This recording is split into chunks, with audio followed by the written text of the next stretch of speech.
Hello, everybody, and welcome to our BIPM webinar on digital references for metrology.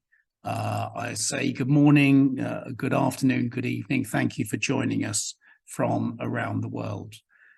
Today's webinar is one of a series we've been organizing at the BIPM, linked with, on this occasion, with the CIE DataCon activities that will be, I think, next week.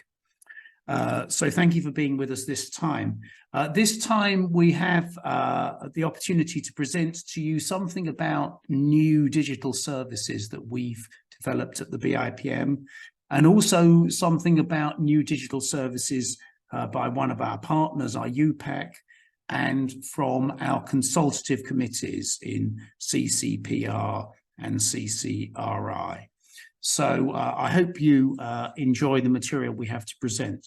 We are, of course, open to questions during the session today. If you put your questions in the chat, we will do our best to get back to you. The meeting will be recorded. We will put it on the web page and probably on our YouTube channel, so others can get to benefit from this material later, or you can watch it later yourselves. So at that point, I'd like to move and give the first presentation today, which is on new digital services from the BIPM. So wait a moment while I load the presentation.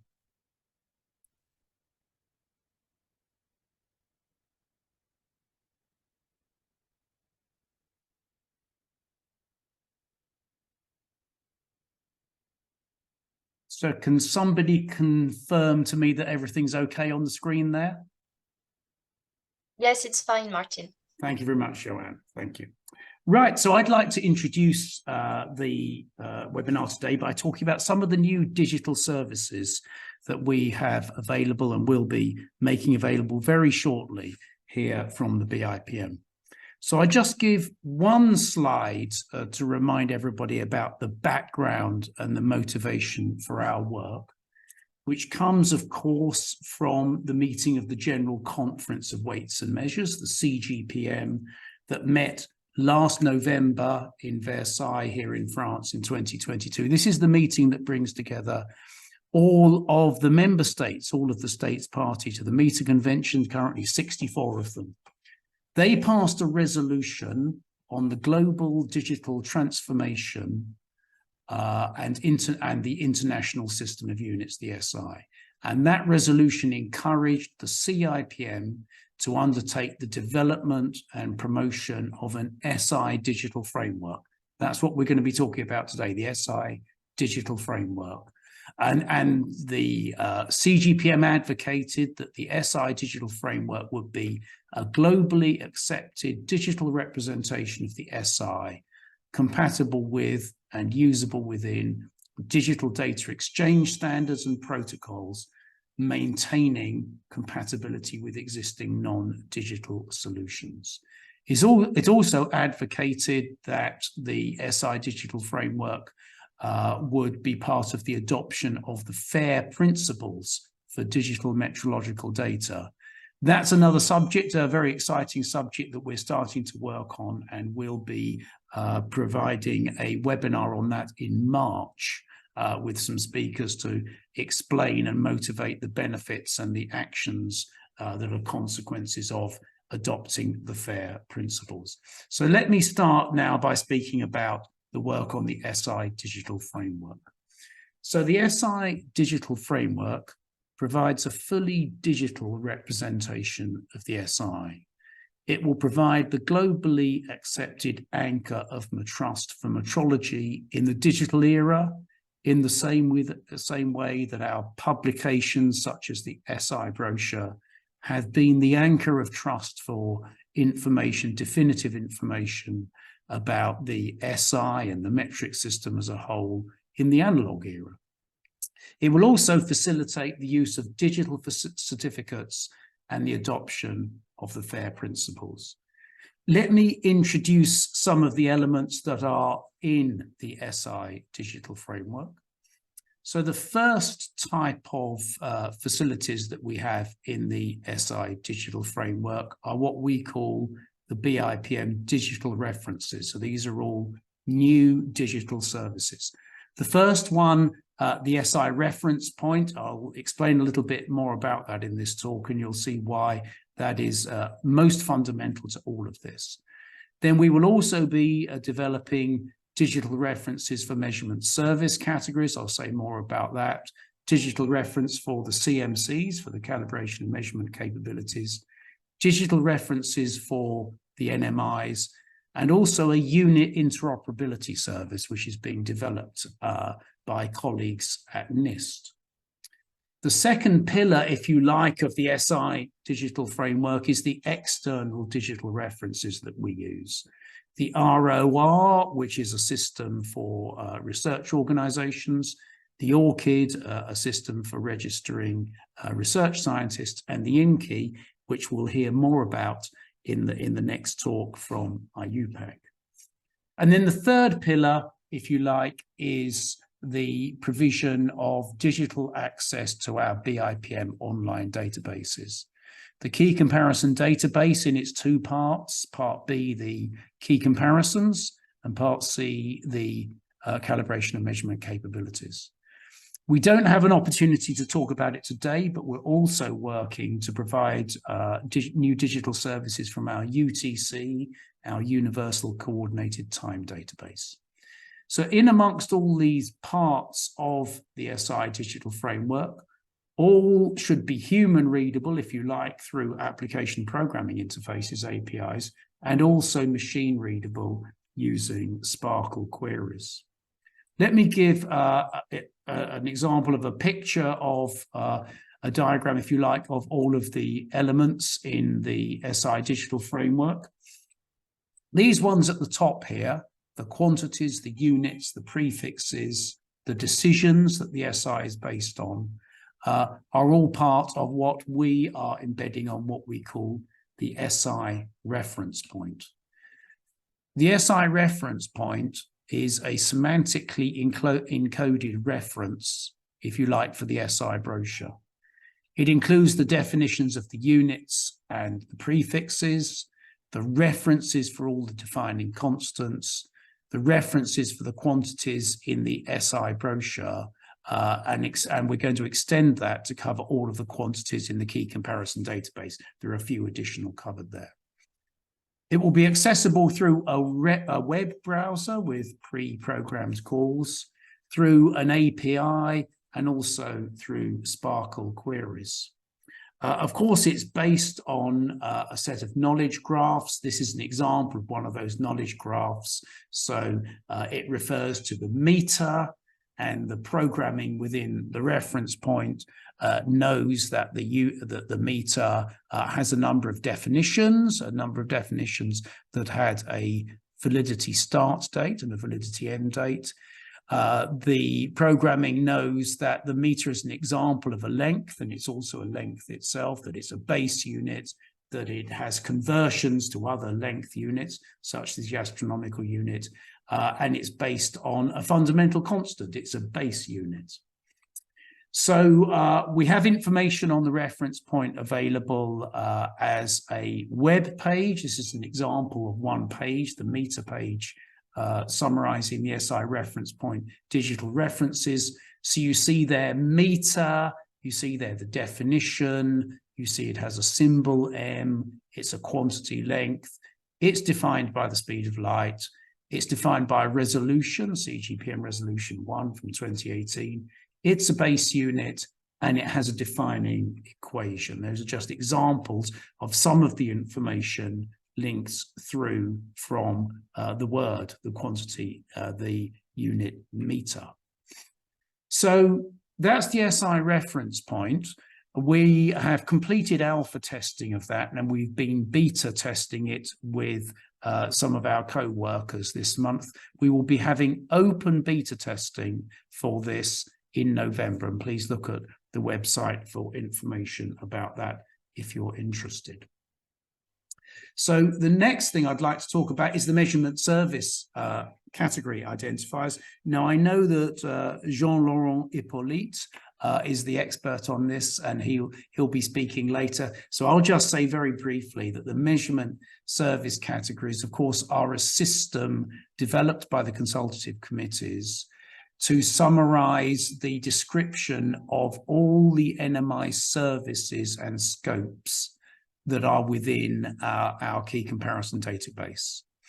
The CCs, the consultative committees, have worked on this system of measurement services for probably close to 20 years now. It's a very stable system. It's a system that we know maps all of the services that are in the key comparison database. We know that that doesn't necessarily map every service within the NMIs, but it maps certainly a large part of them, and certainly everything that's in the key comparison database. I won't say any more about that because I know that Jean-Laurent will speak more about this later. Then we have the direct access, the machine access, the API access to the key comparison database itself. This is an example of the information you get if you visit the DOI for a particular CMC. All CMCs now have DOIs, have identifiers. So we see there a web page presenting the information associated with a particular CMC. You see its reference at the top. You see its service category within the system in chemistry. It's a QM 5.1. You see when it was approved. You see the information from the research organization registry about the particular institute that this CMC belongs to. We have chosen to use the RORs as a way to provide digital references for NMIs. It's not unique and it's not exclusive of using another system, but it's a system that we've started with. We have found that the majority of NMIs are already registered, and we're working through the regions to support other NMIs in getting registered into the ROR system. Then we have the service number from the institute, all contained within the CMC. And then perhaps most importantly, if one sees it from the perspective of the BIPM, that we have the measurements at the extreme ends of the measurement range expressed in SI units. And it's those SI units that we provide the SI reference point for to provide the digital reference for the SI units. So these are examples of the footer, if you like, the bottom half of the page of two real NMI calibration certificates that have included links to the DOIs for their CMCs. So, for example, the one on the left, and I'm grateful to colleagues at KEBS in Kenya for providing this. This is the bottom of a certificate that is underpinned by 4 CMCs in the acoustics, ultrasound and vibration field. You can see there the reference to the CMCs in the analog format, and also the QR codes that would lead the customer, the user, through to the digital reference. On the right, one which I'm grateful was prepared in Kazakhstan by KazStandart.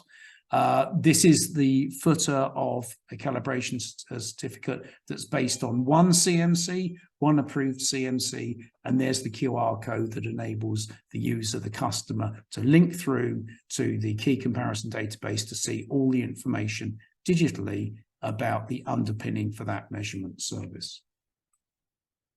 So coming to the end of what I'm going to say in introduction today, at the BIPM, we are supporting open data practices by providing digital reference points and machine accessible data, and that will constitute the anchor of trust for metrology data that we were asked to put in place by the General Conference, by the member states last year. So at the top of this slide, I have a QR code to the digital reference point. Actually, it's to the web page currently that has the information about the SI digital framework. At the bottom, you see the well-established, well-recognized logos for our services, the key comparison database, the JCTLM database. I didn't have time to talk about that today. That also has an API access facility. The International Metrology Resource Registry database, which is something that we're going to be building to provide another umbrella way to access all of this information. And then on the left there, the very well-known, if you like, printed version of the SI brochure that in the digital era will become the SI digital reference point. So I finish by saying thank you, because this activity is above all a joint activity, a collaborative activity. We owe many thanks to Professor Joachim Ulrich, who led these actions at the CIPM. He set up the CIPM task group and the CIPM expert group.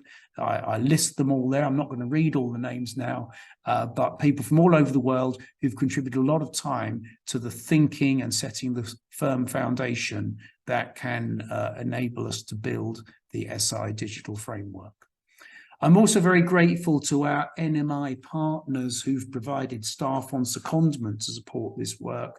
I name there PTB, NIST, NPL and METAS, who've all seconded staff to us to work in this area.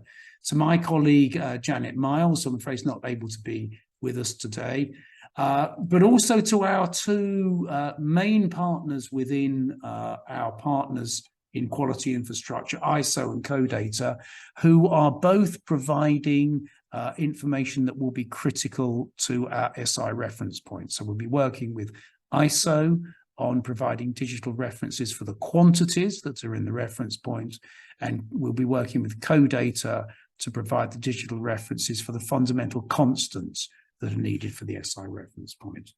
So at that point, I say thank you very much. I'll close the screen and I ask Kan Yung Sung, who's a colleague here on secondment. Kan Yung, do you see any questions following my presentation? I'm sorry, I don't see any questions. Maybe if you have any questions, please leave it at the chatting box. Then we can also get back to you after the presentation. Thank you. Thanks very much, Kan Yung. So at the end of the session today, we do have time for questions and answers and a roundup. If you have questions, please put something in the chat and we'll pick up on that at the end of the session. So at that point, I'm very pleased to hand over to our second speaker, Professor Richard Hartshorn from the University of Canterbury, where he is Professor of Chemistry. And he's going to be sharing with us today insights that he has as his other role of being Secretary General of the IUPAC, where he's been Secretary General since 2016. He manages the Secretariat and the scientific activities of the IUPAC and is also on the Executive Committee of CODATA. Richard's going to speak to us today about IUPAC's digital standards and chemical identifiers. Can I hand over to you now, please, Richard? Thank you very much, Martin. You can hear me all right? That's good. Yeah, okay. So I will share my screen, hopefully. And okay, do we have everything as it should be? Yes, please go. Okay, thank you. Well, kia ora koutou, ko Richard Hartshorn talking ingoa. That's a little bit of te reo Māori to reflect the fact that I am in New Zealand and it's very early on Friday morning here.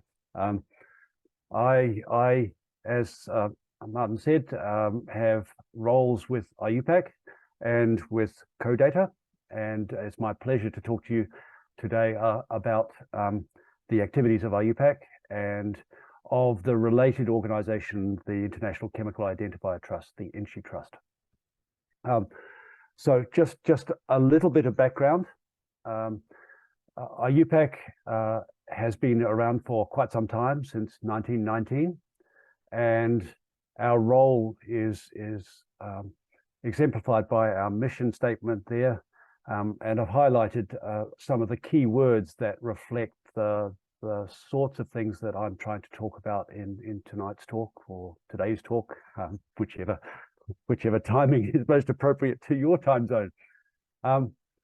And particularly we are involved in producing the tools that allow people to talk about chemistry and to provide a language for chemistry that allows us to communicate our science effectively. So that's the basis for what IUPAC has always done since it was first established.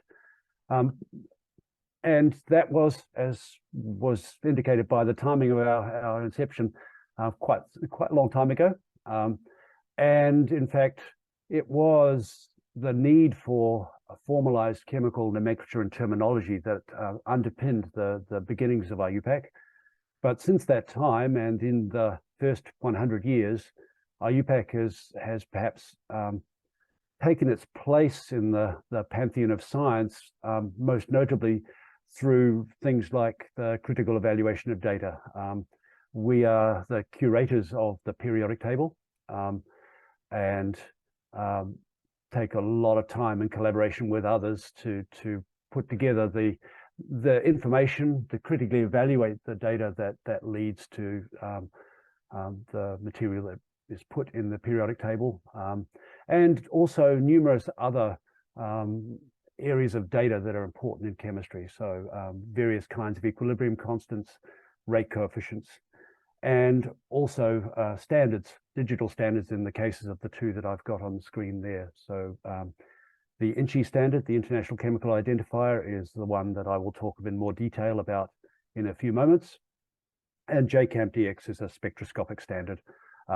And there are a range of other standards that I've not included on the slide, but are just as useful in a range of other ways. We have, in those first 100 years, done quite a lot of traditional work and published what we call the color books. These are the books that detail the rules for chemical nomenclature and related things around quantities, units, and similar kinds of things that are important in fields of chemistry. So these are the more traditional things that we really focused on in the first 100 years.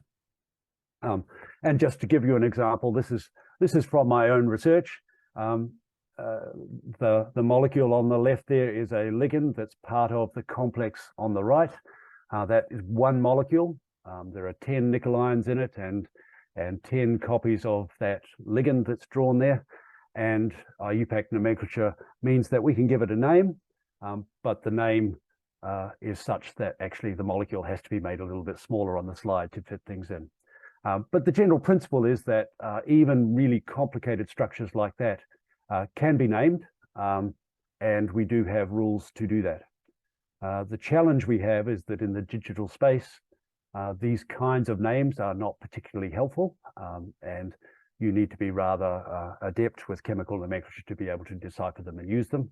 And we're rather reliant, in fact, on software to make this sort of thing possible, or to even interpret them. So moving away from the more formal old nomenclature, IUPAC has been moving in the direction of digital systems and digital tools for some time now. And so we can draw structures using IUPAC recommendations around how those structures should be represented. So the kinds of structure that are drawn on the top right there are complicated molecules, but with the conventions that are recommended by IUPAC around how molecules like that should be drawn, they become reasonably interpretable to experienced chemists. In the digital space, we are doing much more in the area of the data that we curate for the chemical community. And so the periodic table of the elements, we have a project which is working on making a machine accessible periodic table. And that will carry all the metadata that goes along with the information that is present in the periodic table, and there'll be appropriate referencing and understanding of the weights, atomic weights and ratios, isotope abundances and things like that, that were valid at any particular time, in the way that I guess Martin kind of alluded to around the meter convention as well. We also have an ongoing project in updating what we call the Gold Book, but this is our digital resource that provides the definitions of many terms in chemistry. This is a tool that is widely accessed by students and others throughout the world to understand chemical terminology and to provide and get definitions for some of those terms. We in the process of the massive job actually of updating that and making it, having it include the recommendations around terminology and definitions that have been more recently published in our journals and in our recommendations. But what I'm here to talk about is much more in the range of cheminformatics and the ways that we can represent our data and describe our molecules. Some of this work is being done as part of the World Fair initiative that CODATA is coordinating. You can see that the component parts of the World Fair activity have a number of petals in the World Fair diagram, and chemistry is, well, as a chemist, appropriately placed at the top of the diagram.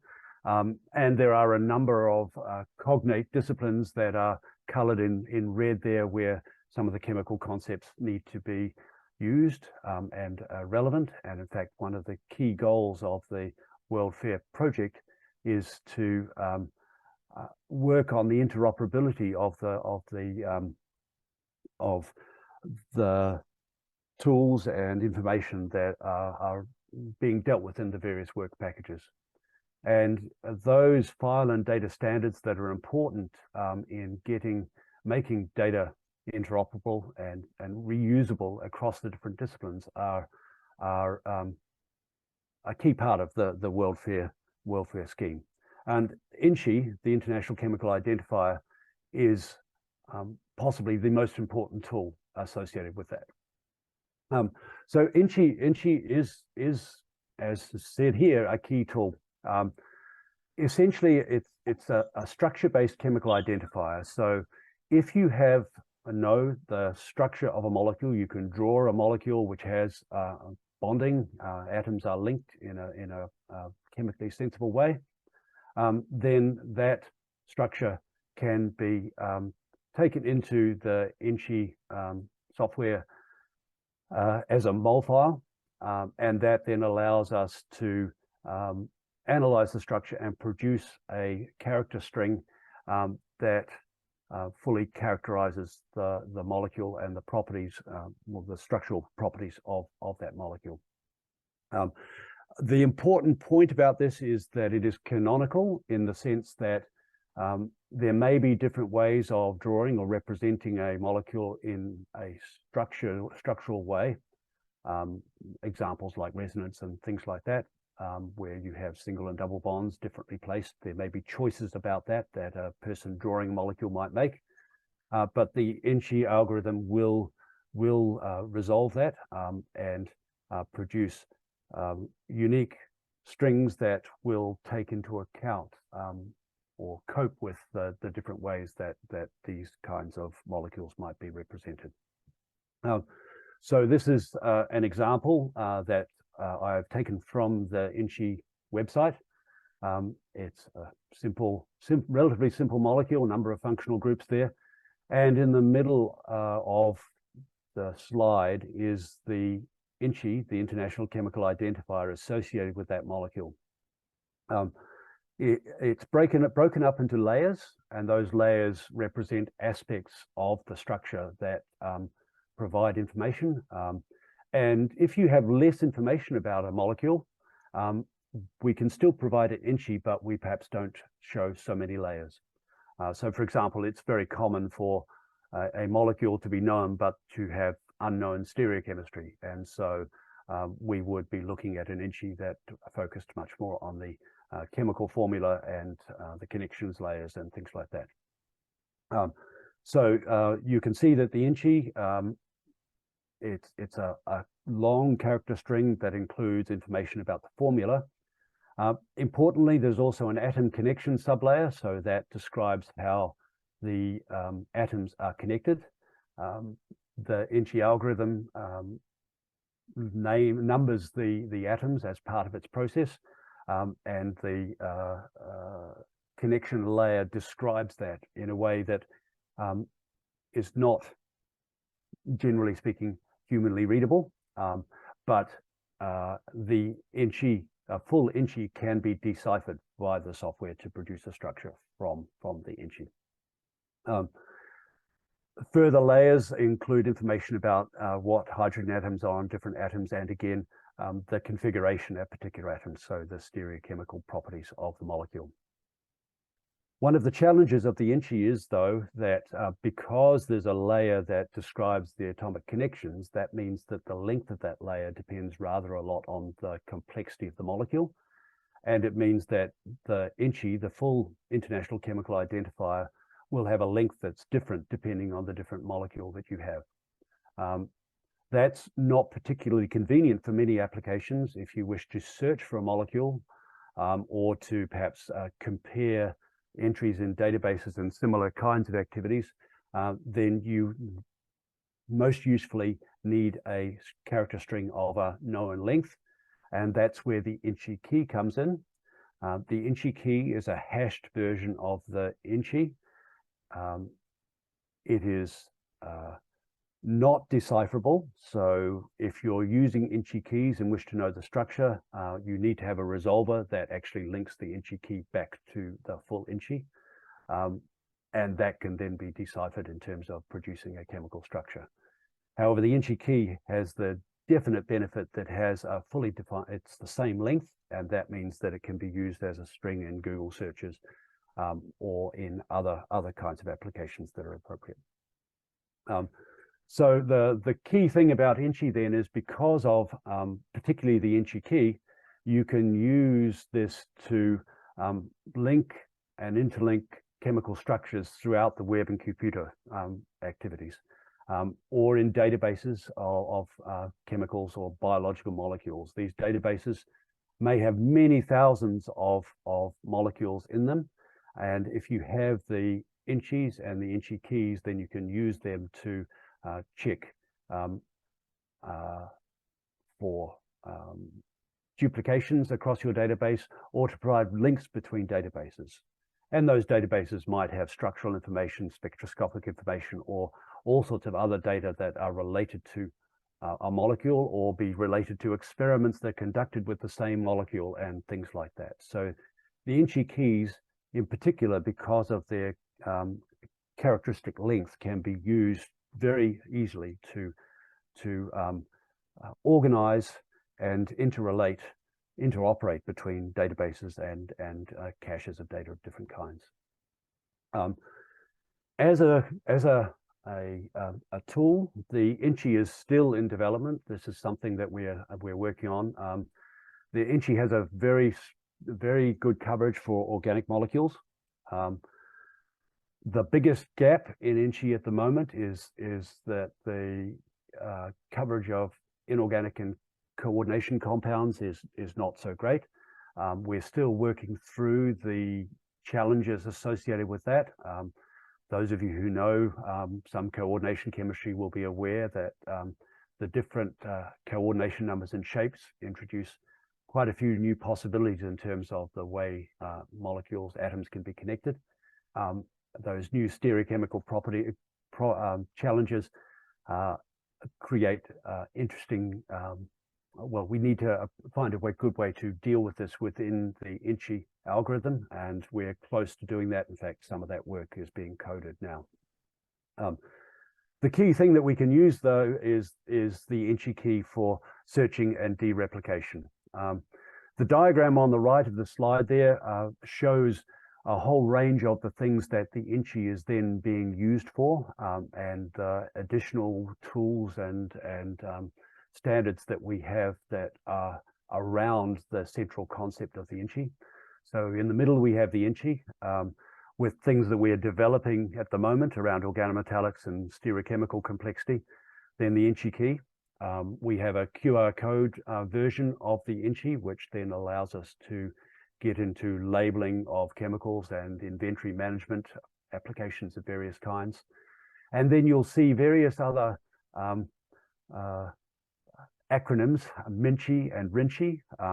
The MINCHI is a mixtures INCHI, so that allows us to describe mixtures of compounds in a standard way. And that's very useful in the context of, for example, inventory management, because you may have compounds in solutions of different concentrations, and you could describe that in a standard way with a mixtures INCHI. Equally, a reaction INCHI can be used to combine the INCHIs of the chemicals that are involved in the chemical reaction and link them in a way that represents that reaction. And so there are a whole range of interesting and possible applications of the INCHI in terms of not just representing structure of compounds, but also the utility or chemical uses of those compounds. There are other tools that you can use to represent molecules. So SMILES is a very widely known and used one. So SMILES is an acronym shown in its full form there. It is another line notation, and it's been around for a long time. One of the challenges is, though, that SMILES has developed quite a few different dialects and implementations. And what that means is that a SMILES string might or might not be as easy to use as it, well, it isn't as easy to use as it could be, because if you don't know exactly which dialect has been used to produce it, there may be uncertainties about just which molecule it represents. So that leads to another IUPAC project that we're doing in relation to chemical identifiers, digital chemical identifiers. What we're looking at is producing a new specification for the SMILES format called IUPAC SMILES Plus, which is essentially about providing an IUPAC endorsed specification for the SMILES standard. And we hope that by doing so, those software providers, the people who are preparing various kinds of toolkits that might produce SMILES strings, will be encouraged perhaps to adopt that standard that has the endorsement of an organization like IUPAC.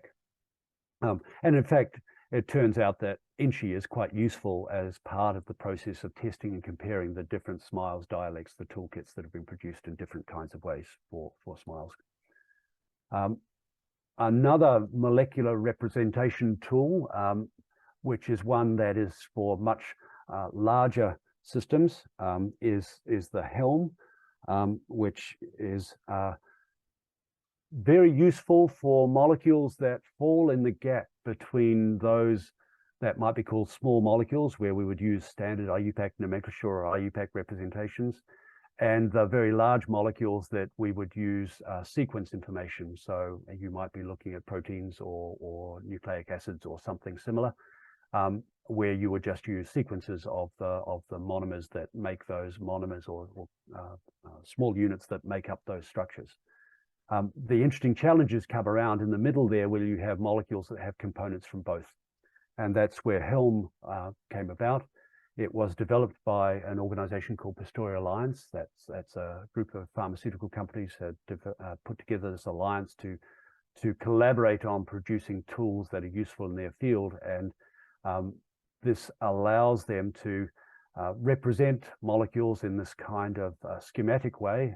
So this diagram, again, is taken from the Pastoria website, represents an RNA that is also linked to a protein. And so there are standards that allow you to encode the structure of really rather complicated biomolecules which not only have nucleic acids, proteins, but may also have sugars and other synthetic or synthetic groups and so on attached to them. And we're currently discussing with the Pasteur Alliance the idea that the Helm standard might actually be transferred to IUPAC in some fashion to ensure that that standard is maintained and curated in a way perhaps similar to the way the INCI standard is done. So essentially what I've hoped to, I've shown you there is a number of different ways that you can represent chemical information, chemical structures of different sizes, and hopefully it doesn't make everybody as unhappy as that little one is. I want to thank all the thousands of IUPAC volunteers that have contributed to all the work that we've done over many years of IUPAC's work.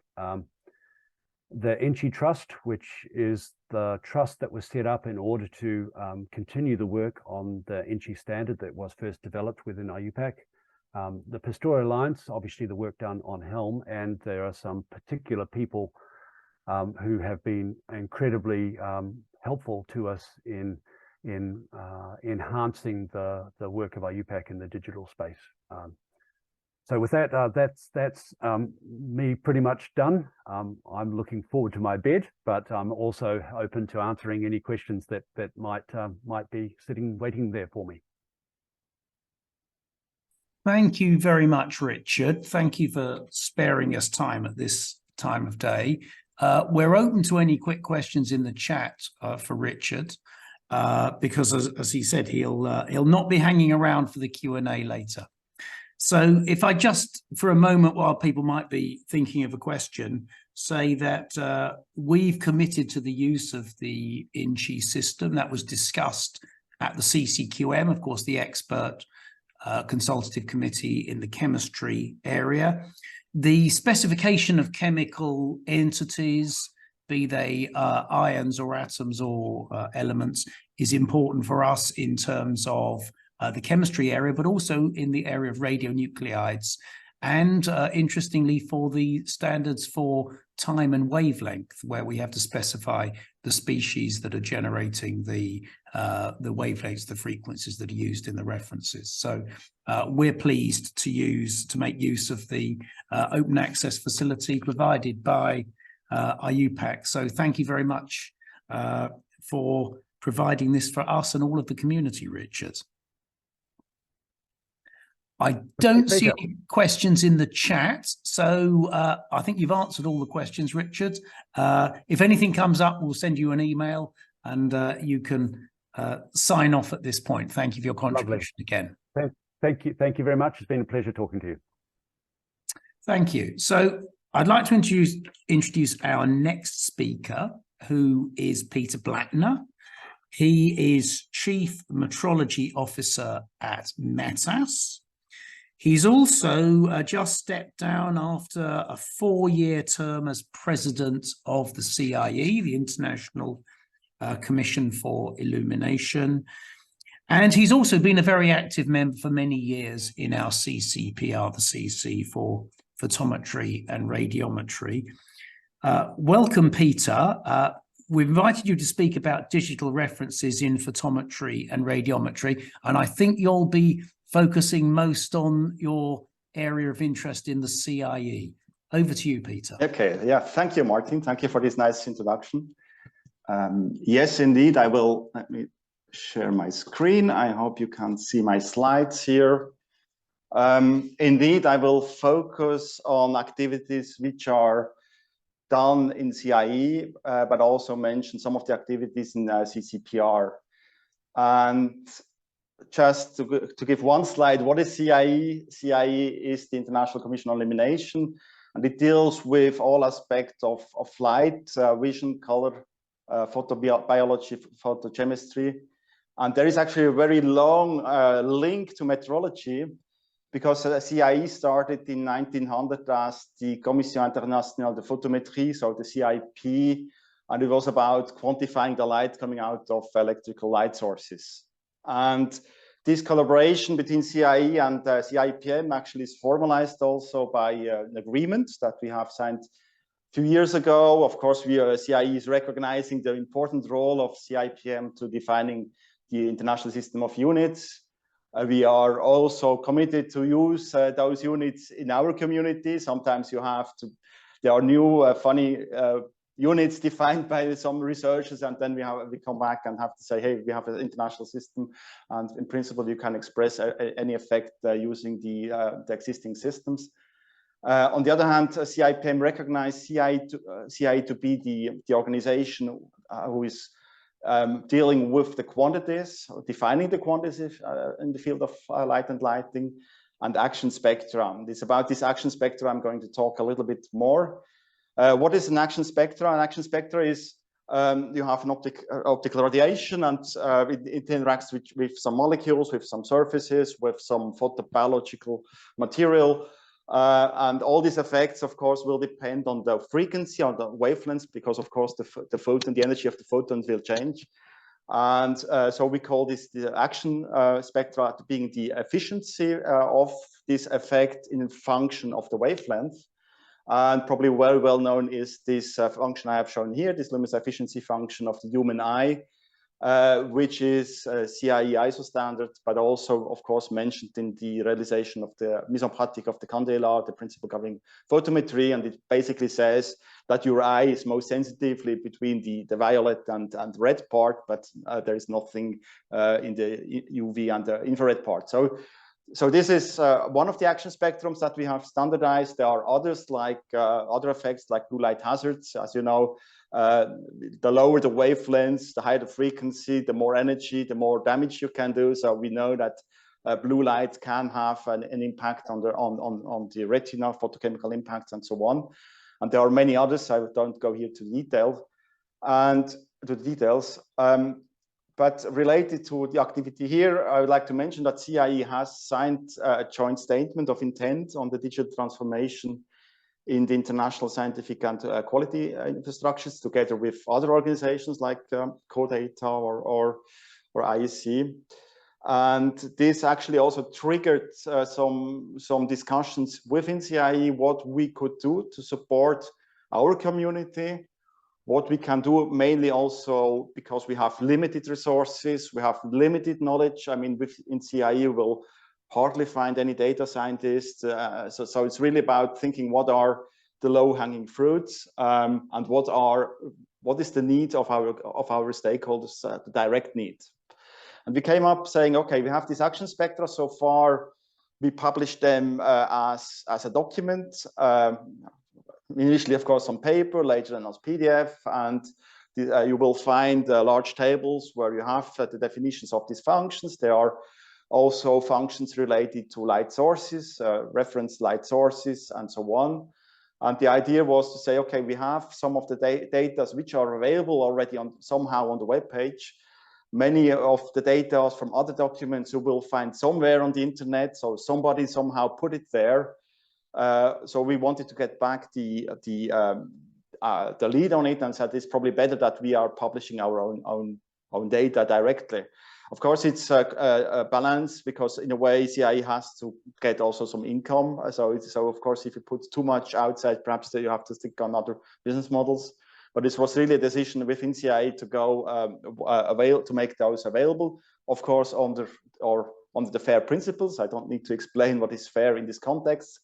But if you do that, of course, you go to the list of what does it mean to your data. If you really want to make your data fair, you have your checklist. You need to think about things like findable. I think it's quite obvious. You need to put on a persistent identifier, a DOI in our case. You need to think about accessibility, where to put it, how you have to have a meta schema. You have to publish it.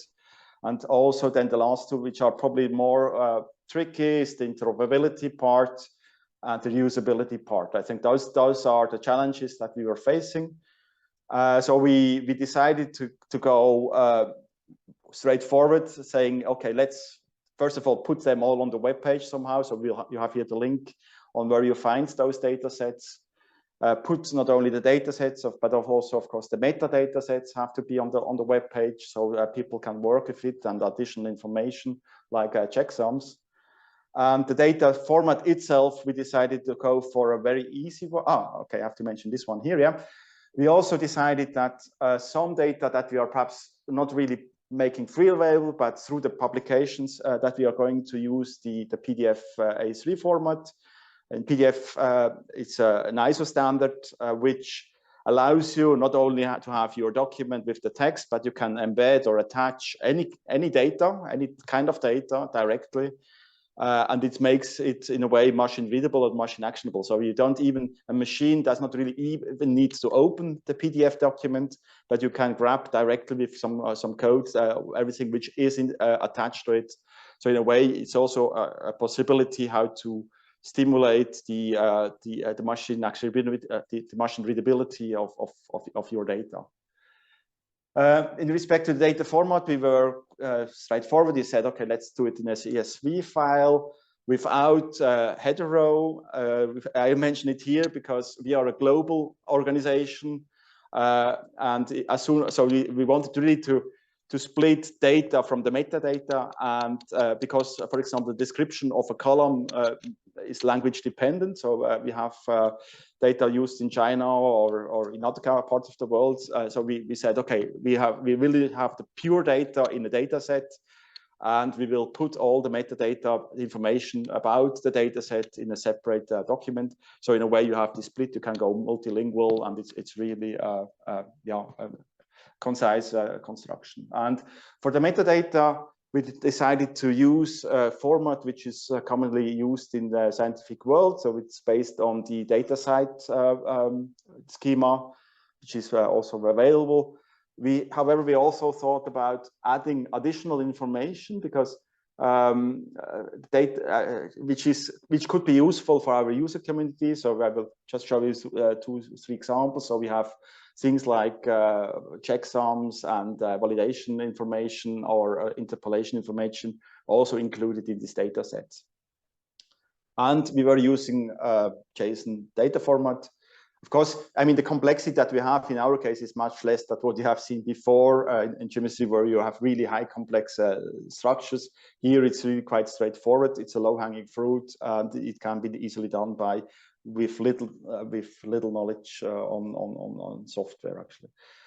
And so it looks like this. You have some information about the DOI.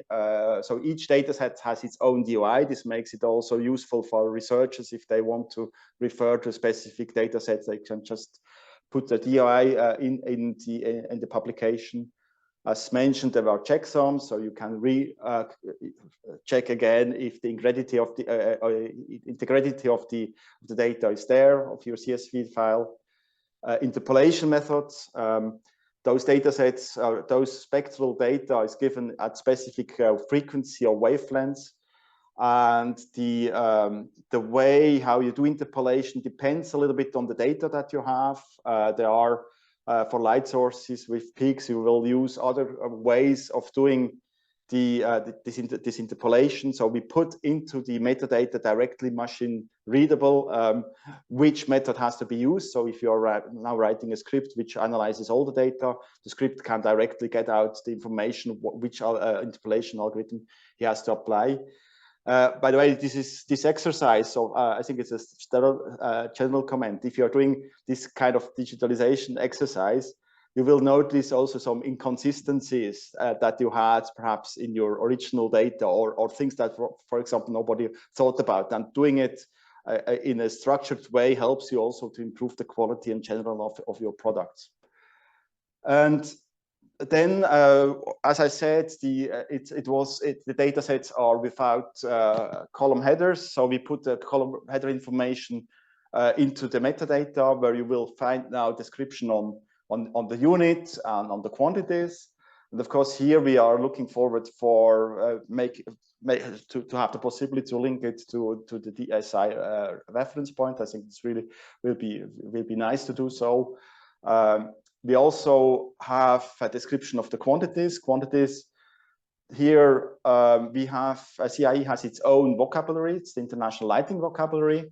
It's harmonized also with the International Electrotechnical Vocabulary, so the IEV. It's part 845. And somehow, of course, we also would like to link this there. We have not yet done it. You see here a sketch of this international lighting vocabulary, which is freely available also on the webpage. Of course, we have these identifiers. Somehow you could do it already now, but I think we should go even a step further. And I'm really curious to see also what ISO is doing on this perspective. Martin was mentioning it at the beginning that ISO is also working on making their quantity, the 80,000 quantities available, because somehow you would need to link this and to make also the ILV fair if possible. So and also think about how if there is a change in the definition, how you trace this back afterwards. Are you always referring to the latest version or older version? So these are still questions that has to be solved. I know that in the field of software development, all these questions are solved, but we have not brought so far. This knowledge is not yet arrived in the organization. So it's certainly one of the next steps. So these are activities in CIE, and related are the activities in CCPR. So CCPR, we have started a working group in the a task group in the working group strategic planning. So it's task group 15, and here we are trying to see what is happening at the different NMIs. In the last meeting, we tried to find what are the interests that we shall further discuss within this small group of experts. And mainly one was about the digital calibration certificates. That's just to share ideas how different NMIs are doing. Then on the data formats also, because in a way we have quite complex data, high dimensional data, and with correlations and covariance matrices and so on. So what would be the best data format to or even images, for example, what would be the best data format to use for exchange of data? And then also we were discussing the things related to KCDB, on the use of the KCDB and the linkage of quantities to the reference point. And I think there will be later on the talk of Jean-Laurent. He will talk much more in details. And just to give you a simple example on the API, the KCDB is great. It has a great interface for human, and also there is this API interface, and many people don't really realize how easy to use it. So you can really use, you can take an Excel sheet and get access direct to data which is in the KCDB, so in the key comparison database. And just sharing within in our community how you can do it, I think will help also the usage, and also will help to spread the usage of the KCDB. And of course, also the latest initiative about having digital identifiers to the KCDB, I think is also something that will enable further usage of or stimulate further usage of the KCDB. Yes, that's all I wanted to say. Thank you so much for attention. It is, as said, it is a quite, I mean, from the complexity point of view, it's quite small, but it's a first step, and they really try to do what are the immediately to approach what is the immediate needs of our users. Thank you very much, Peter. Thanks for bringing this talk. I think this whole field is going to become extremely wide, if it's not very wide already, because at least in our CIPM setup, we have 9 consultative committees who are going to develop specific digital implementations and applications in their own areas. So while it's going to be difficult for any one person to keep on top of everything that happens in 9 CCs, I think it's good that we have meetings like this, so at least share and become aware of what's going on in other areas. So thanks for bringing your thoughts and your initiatives, and thanks for that initiative on fair data from the CIE. I hope you'll be around for question and answer a little bit later, yes. Peter. Now, according to our schedule, we're doing extremely well. We're exactly on time, and we schedule now a 10-minute break. So I leave everybody for a break. We'll be back in 10 minutes to hear from Jean-Laurent Hippolyte. let me introduce our next speaker, who is Jean-Laurent Hippolyte, who's a senior scientist in the data science department at NPL. His research focuses on knowledge modeling, data engineering, and data quality management, all for metrology. And he's got 10 years experience with these areas. We're very grateful to Jean-Laurent. He's been seconded to us at the BIPM and has been doing some very valuable work for us on the consultative committee service categories. So thank you, Jean-Laurent. I'd like to hand over to you to talk about that work. Thank you. Thank you. So in my talk today, I will try to give you some insight on how we went about with the development of this reference point for the KCDB service categories. And of course, our primary motivation was compliance with the FAIR principles, as in the old SI digital framework. And with findability and accessibility being a little more straightforward to achieve, let's say, once you have a unique identifiers for your resources and that these identifiers are resolvable on the web, we now have to focus on interoperability and reusability. From the detailed FAIR principles, data and metadata must use a formal, accessible, shared, and broadly applicable language for knowledge representation. So we chose to implement our terminology and vocabularies in using the web ontology language, which is a standard from the W3C. Metadata and data must use vocabularies that follow the FAIR principles. So we tried to design our own vocabularies to be fair, and we tried to only reuse vocabularies that we think are fair. Metadata and data must include qualified references to other data and metadata. So in the case of the service category reference point, it's obvious that it has to refer to the SI reference point and also to other reference point in the SI digital framework.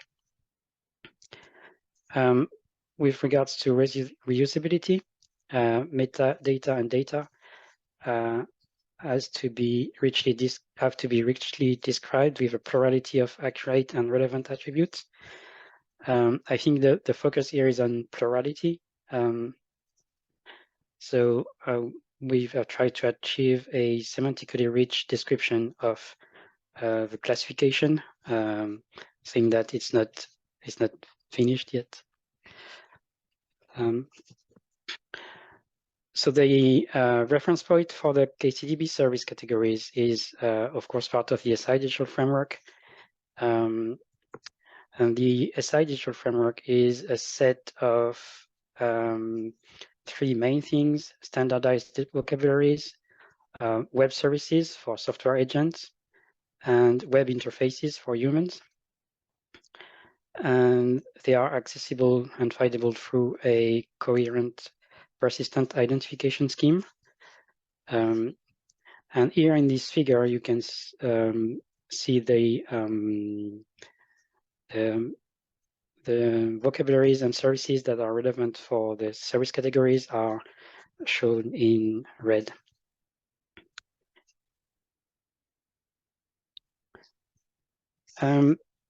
So it's important to note that this reference point is not a replacement for the KCDB CMC. It's a complement.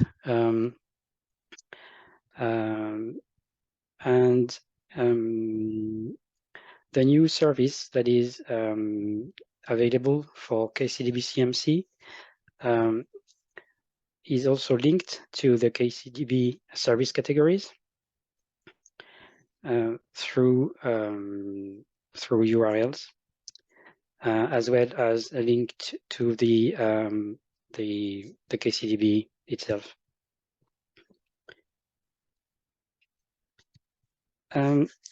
So the main idea behind this reference point is to have digital representations for the classifications that have been established by the consultative committees for the service categories in their domain. These are currently published as PDF documents, which are targeted to humans or for printing. The different consultative committees have different meanings for what the levels in the classifications mean. And so depending on methodology area, these levels can correspond to quantities, to measurement, to instruments, to artifacts, etc. So there is no consistency in that matter. In the first step, we have been developing digital representations for 7 methodology areas of physics. And we have intentionally left CCRI and CCQM for now, because they're, well, for as a later, but because their classifications are slightly different and require additional concepts.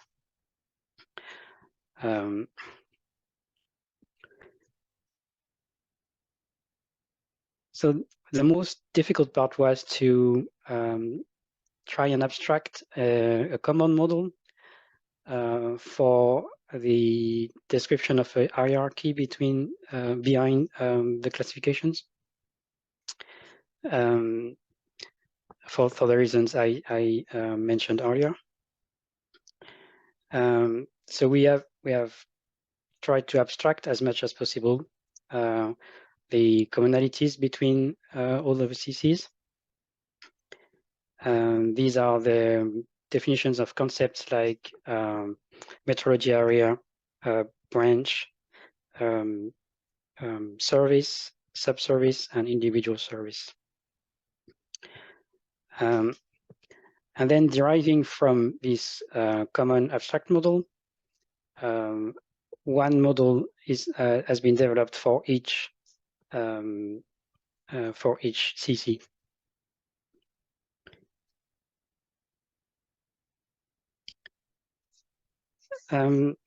So as I said, the common concepts match the terminology and the hierarchical structure that is used in the CC, from metrology area to individual service. And the meaning of these concepts in the abstract model and the relationships between them are defined loosely intentionally, so that they can accommodate the specificities of each CC later on. The model is nevertheless standardized and fully machine interpretable, of course. And the grayed out boxes in this diagram correspond to some concepts, additional concepts for CCRI and CCQM, which are not validated yet. So this is an example of the implementation for a branch and a service in the AUV metrology area, acoustics, ultrasounds, and vibration. So as you can see, there is at the top you have an AUV model, which specializes the core abstract model. The top concept of this model is the metrology area itself, called acoustics, ultrasound, and vibration. This metrology area contains different branches. The example here shows the sound in air branch. And this branch also contains multiple services. And the example here is measurement microphones. And each service contains multiple sub-services, and each sub-service contains multiple individual services. The hierarchical structure is made machine readable using the OWL language. Here in this slide, the examples use the total syntax of the OWL language,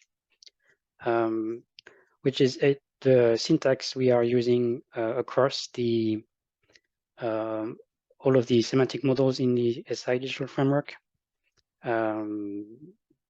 as almost as arbitrary choice, because the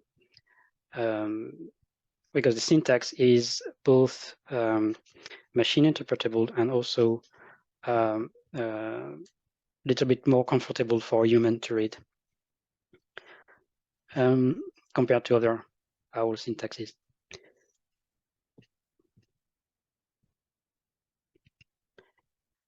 Now this is a continuation of the example where we go down the hierarchy to sub-service and individual service.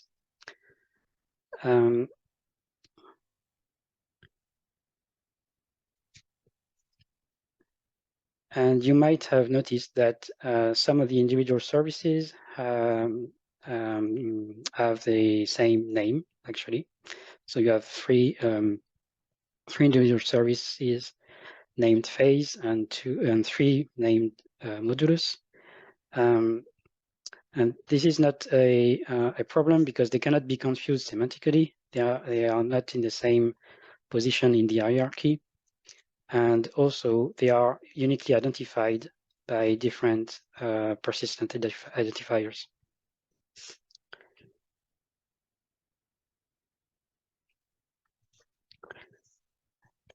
So there is a beta version of the reference point for service categories that is accessible. And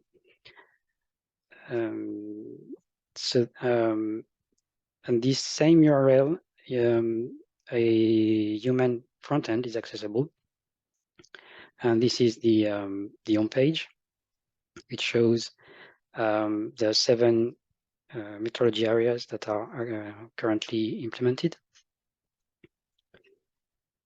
And each element of the classification is accessible through the same URI that it has in the semantic model. So in this example, you have M mass 1.1.1, which is an individual service in the mass area. And it's the web page that describes this individual service is directly accessible through that identifier.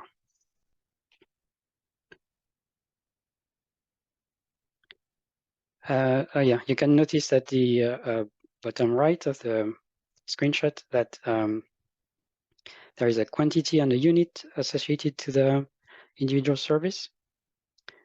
And we are now in the process of mapping the individual services in the service categories with quantities and units.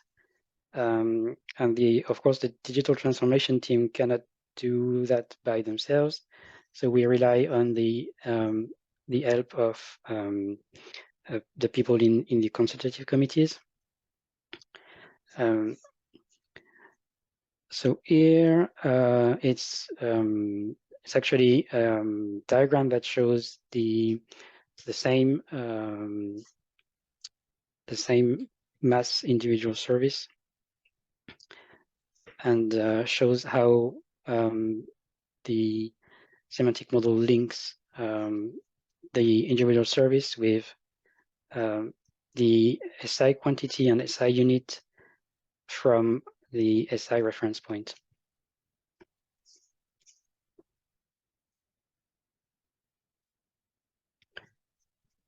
Thank you. That's it for me. I would like to thank you for listening, but also I would like to thank all of the other people in the digital transformation team, the other secondees.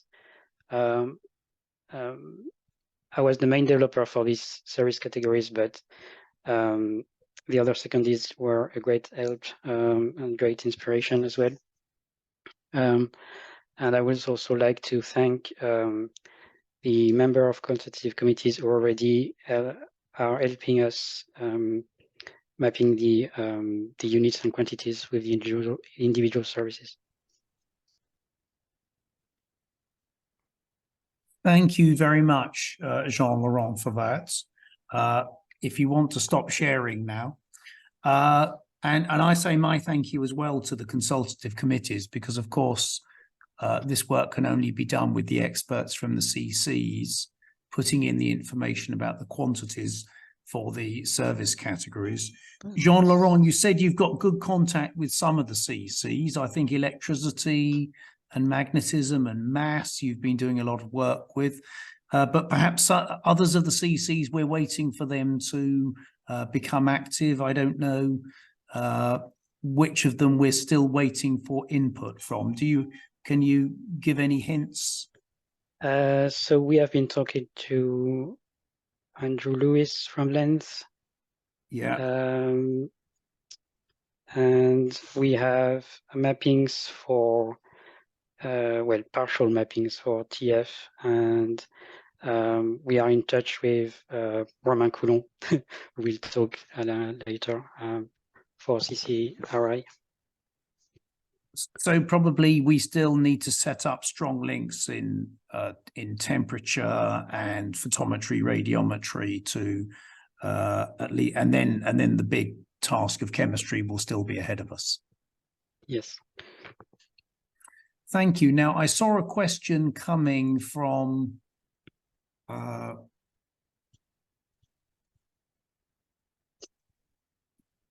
trying to read the question in the chat. I saw a question coming from Michael Hoffman. Michael Hoffman asks, is there a difference between SI colon meter and SI hash meter? Yes, so SI colon meter is a shortcut for if you replace SI with a full prefix URI, so http sidigitalframework.org/SI, and then you add hash and then meter. So SI colon meter is a shortcut for all of that. SI hash meter doesn't exist. Okay. Yeah. Thank you. And a comment from Peter Blattner that recording that CCPR is on the case and dealing with the quantity classifications of the units of the service categories in CCPR. Thank you to CCPR. Yes, and yeah, well, the quantity semantic model is also under construction, I would say. So, and it's at the moment it has only focused on the quantities that are defined in the SI brochure. But of course, in the service categories, there are many more. So we rely on the CCs to tell us which quantities they would like to add, and depending on their feedback, we will improve the ontologies for quantities. Thank you, Jean-Laurent. I'm reminded that CCQM are having a digitalization workshop next year. I think that's also going to cover the area of fair data in chemistry. So many big databases established in chemistry we heard about from IUPAC earlier. So that will start to launch the discussion and the input from the chemistry community. Ryan White asks, will the SI digital framework resources cross-reference other metadata related concepts defined elsewhere? Do you want to say something about that, Jean-Laurent? Yeah, it's not related to service categories, but I know the answer to that one. Please. Yes, there is a plan to reference other metadata from other organizations. For constants, CODATA, for quantities, ISO 80,000, or also we have actually a prototype where we map some of the quantities with in PR with the standards in the CIE that Peter mentioned earlier in his presentation. Thank you. And we have a question from Ali Mustafa about digitization efforts in CCTF. I have to say there's a lot going on in CCTF, Ali. I'm sorry we couldn't have that in the agenda today. There is an initiative to provide API access to the wavelength frequency data, and that's being masterminded in CCL, and there are examples of that. Actually, some of that will be presented to the meeting of NMI directors next week. We also have work to provide API access to parts of the BIPM UTC database. So there's a lot going on. Perhaps next time we hold a webinar like this, we will feature some of those actions in CCTF and CCL as well. So thanks for the questions so far. And thank you again to Jean-Laurent. Thank you for taking those questions. I'd like to move to our last speaker, who is Romain Coulon, a colleague here at the BIPM. He's been at the BIPM in the ionizing radiation department for 5 years. And before that, he was a research engineer at the French Atomic Energy Commission, the CEA, where he was for 10 years. So Romain's very active in coordinating digital activities across committees, but also has taken a very detailed interest, of course, in digitization of areas of interest in CCRI, particularly CCRI Area 2, which is radionuclides. So can I pass over to you now, Romain? Yes, of course. Thank you, Martin. Hello, everyone. I hope you can see my screen. That's good. That's good. Okay. So in this presentation, I will introduce the work we've carried out to imagine how key comparison data could be formatted to become machine readable. The case example is in the domain of radionuclide metrology, and about a specific key comparison which use the BIPM International System of Reference, the SIR. The SIR is a centralized service that offers to NMIDIs the possibility to obtain degrees of equivalence in activity measurement. It is based on ionization chamber and a specific measurement approach. It avoids laboratories to organize large-scale comparison. It is also an on-demand service so that laboratories can send a standard solution and a measurement certificate to the BIPM whenever they want to obtain a degree of equivalence. And finally, it solves an issue with radioactive material that decaying during time.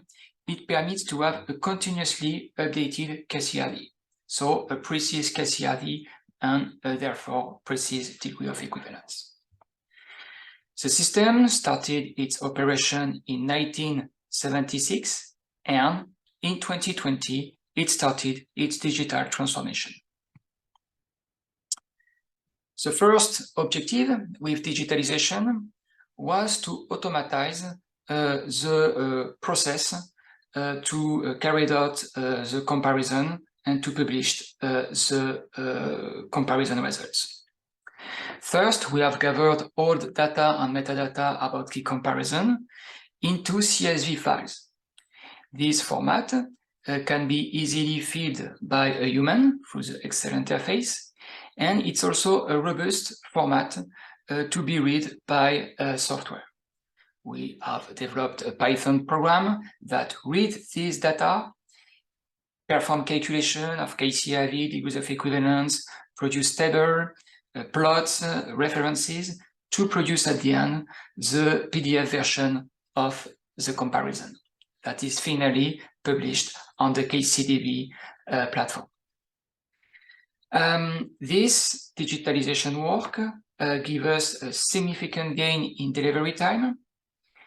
It has simplified and made our quality system more robust, and digitalization in metrology laboratory is clearly a way to obtain to achieve a better compliance with the ISO 17025, with a full control of the measurement data from the measurement instrument to the publication of the data on the web.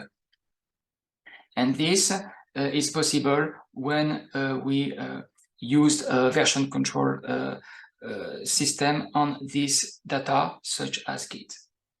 And of course, it has permitted for all departments to save workforce. So there is many advantages in digitalization in the daily life. Also, within this data flow process, we could shape the data and the metadata on the comparison in machine readable formats, and notably with the two main formats, XML and JSON. So we have done this first prototype, and we have provided access for matching of this machine readable file by embedding this this data into the PDF that is published on the KCDB. We use a specific format, which is a PDF A3, which is suitable for the long-term archiving and to embed additional materials such as machine readable files. Our first version, our first prototype in JSON and XML uses only the basic JSON and XML data types. That could be basically string, number, and Boolean. And the structure was not standardized and fully optimized.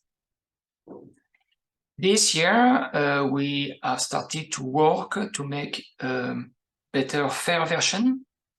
This work is supervised by 3 groups. The CCRI-Digital Transformation Task Group that has been established this year to work on every topic of digital transformation applied in the ionizing radiation metrology field. Also, it is work discussed within the CCRI Section 2 Key Comparison Working Group, gathering experts in this specific comparison. And we are in close link with the BIPM Digital Transformation Group, led by my colleague Janet, who is in charge of the core BIPM digital services, the KCDB, the SI reference point, and so on. The current fair version we have today is mainly inspired by the work carried out by the CCL for the reference frequency data used for the realization of the measure. We have decided to focus on the XML schema, the XML format, to establish an annotated XML schema, and to use a representation of measurement data in XML. And we have used the example of the PTB DSI schema. Additionally, we used the SI reference point to give the meaning of the unit in the XML. And we use as much as possible URIs from authoritative identifier repository when each time it's possible. Of course, our prototype is not a definitive version, and we are very happy to hear advices to progress. This key comparison is continuously updated and for each radionuclide. So we have a comparison for each radionuclide. That we have set, it's a unique annotated XML schema for all these comparisons. And we have one instance of this model for each radionuclide. In the XML schema, we need a way to represent measurement data because a key comparison contains many measurement data. And here we have used the PTB DSI representation. This representation was developed with a European project called SMARCOM, and it is currently continuously developed and maintained by the PTB. Also, we have used to give in the XML to give the meaning of all the elements. We have annotated each element into the XML schema, and the annotation of comparison element use URIs from the SI reference point to give the definition of the derived unit, notably here the becquerel, because the aim of this comparison is to compare capabilities for the realization of this unit. Also, we refer to the BIPM key comparison database because it is the web interface through which key comparison results are officially published. And to clearly explain all the aspects of a comparison, we add some, we explain some specific rules here for applied in the CCRI to how these comparison results can be used to claim calibration and measurement capabilities in the KCDB. We have notably developed a tool called the measurement matrix to help on this. So we put the URL to this document in annotation. The XML is structured in three main parts. The first part is the general information about the key comparison. The aim is to identify the comparison.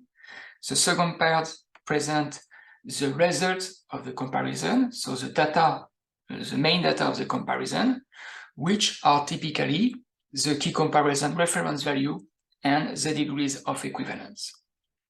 And the third part is called the metadata, and it is all the administrative and technical data that support these results.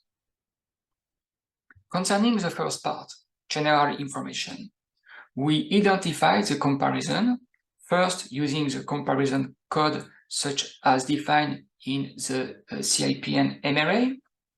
Then we provision a slot to identify the KCDB service categories on which Jean-Laurent is working on. And maybe it's a very important link in this XML because it will permit to envisage a digital route to link the key comparison results to the CMCs that they are supported by these comparison results. And finally, we tell who is the pilot of the comparison. In this case, it is always the BIPM. Generally, in the XML document, we identified laboratory first by its acronym, such as defined in the list of signatories. the past acronyms, because sometimes they could have been submit a measurement when time before the name of the laboratory change, but we need to keep track that it is the same institute at the end. But the most important identifiers is to use the ROR identifier, which is displayed when available, and it is, as I said by Martin, available for most of the NMIDIs, fortunately. Now I will talk about the second part, the comparison data, how we represent this. So it's a continuously updated comparison. And so we present a sequence of release. So each time a new update has been published on the KCDB. We identified each release using the DOI to the human readable PDF, which is a Metrology report available for the KCDB. So we have a persistent identifier for both the human and machine readable result of the comparison. We specify the year and we display the KCRI and the sequences of degrees of equivalence. That is important to note, is that on contrary to the human readable PDFs, this XML machine readable comparison data give access to the all historical data, and this follow the specification of the FAIR principle. Now I introduce here how the KCRI is represented. In the annotated schema we explain how the KCRI is built in our section. And indeed, we use a specific method called the power moderated mean. So we make the link to the paper explaining this approach. And we also explain all the specific rules we applied in our consultative committee. Because KCRI is for defined SI unit, we provide the semantic meaning of this unit using the URI to the SI reference point for the Becquerel unit and all applicable prefixes. To represent the KCRI, we use the DSI representation, which can provide the value of the KCRI, the unit of the KCRI, and the standard uncertainty.